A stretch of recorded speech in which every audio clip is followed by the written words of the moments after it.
मनुष्य का शरीर नश्वर होता है। जी हाँ, जब भी इंसान अपने शरीर को त्यागता है या उसकी मृत्यु होती है, तब आत्मा एक शरीर से निकलकर दूसरे शरीर में स्थानांतरित हो जाती है।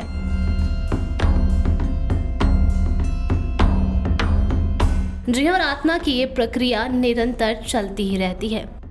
लेकिन आप सभी अब यहाँ पर ये सवाल हमेशा सोचते होंगे और आपके जहन में ये प्रश्न आता होगा कि मृत्यु के बाद और जन्म से ठीक पहले आत्मा कहाँ रहती है। क्या है इसके पीछे का पौराणिक अध्ययन, ये आप सभी को आज बताने वाले हैं अपनी इस खास रिपोर्ट में। तो स्वागत है दोस्तों एक बार फिर से आप सभी का हमारे चैनल डिवाइन एंड डेविल में, जहाँ पर आज बात करेंगे कि मृत्यु के बाद और जन्म से पहले आत्मा को क्या कुछ सहना पड़ता है, आत्मा कहाँ रहती है।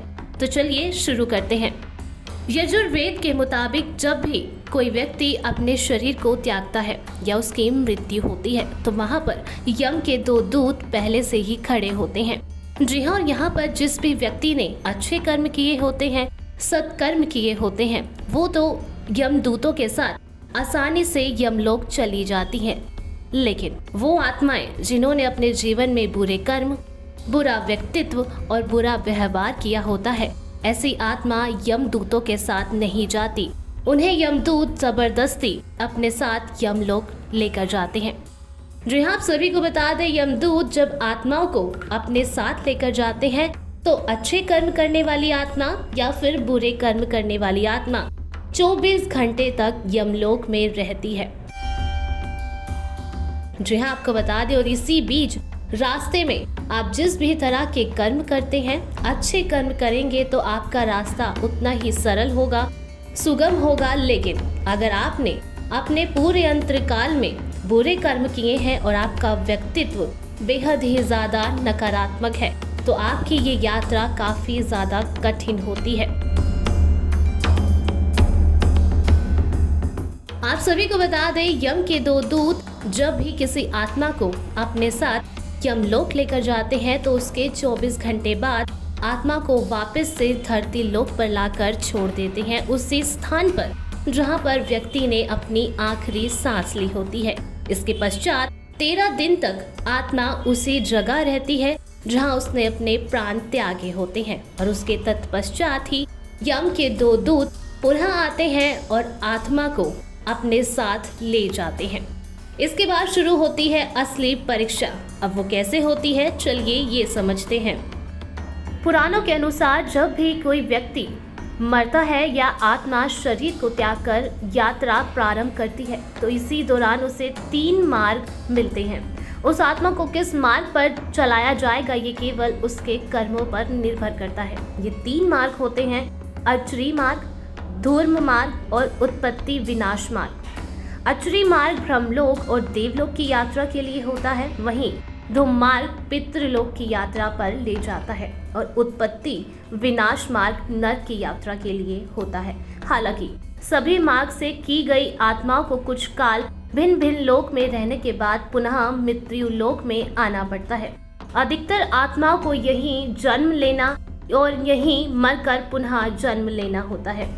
यजुर्वेद के मुताबिक शरीर छोड़ने के पश्चात जिन्होंने तप ध्यान किया होता है, वे तो ब्रह्मलोक चले जाते हैं, अर्थात ब्रह्मलीन हो जाते हैं। कुछ सत्कर्म और अच्छे कर्म वाले भक्तजन स्वर्ग चले जाते हैं, तो वहीं स्वर्ग अर्थात वे देव बन जाते हैं।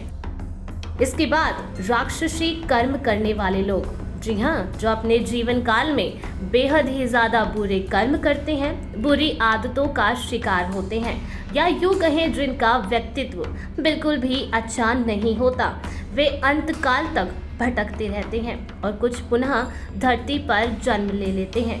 जन्म लेने वालों में ये भी जरूरी नहीं कि वे मनुष्य योनि में ही जन्म ले, इसके लिए उन्हें अपने कर्मों को भोगना होता है। कुछ वक्त तक उसी राक्षसी यमलोक में रहना होता है, वहाँ उन्हें तरह तरह की प्रताड़नाओं का सामना करना पड़ता है, और उसके बाद उनकी सद्बुद्धि, कर्म और उनके विचार ही ये तय करते हैं कि उनका अगला जन्म किस गर्भ में किया जाएगा। आत्मा 17 दिन तक यात्रा करने के पश्चात 18वें दिन यमपुरी पहुंचती है। गरुड़ पुराण में यमपुरी के इस रास्ते में वैतरणी नदी का उल्लेख मिलता है। वैतरणी नदी विष्ठा और रक्त से भरी हुई होती है।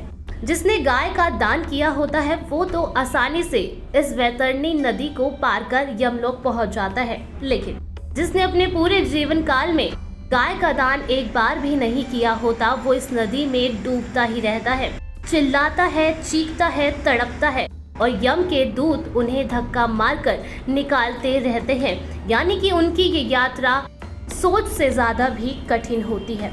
इसके पश्चात यमपुरी पहुंचने के बाद आत्मा पुष्पोदका नामक नदी के पास से निकलती है, जिसका जल काफी ज्यादा स्वच्छ होता है। यहाँ कमल के फूल ही फूल होते हैं। कुछ देर यहाँ पर बरगद के पेड़ के नीचे बैठकर आत्मा विश्राम करती है और इसके बाद फिर से आत्मा की यात्रा आगे शुरू होती है।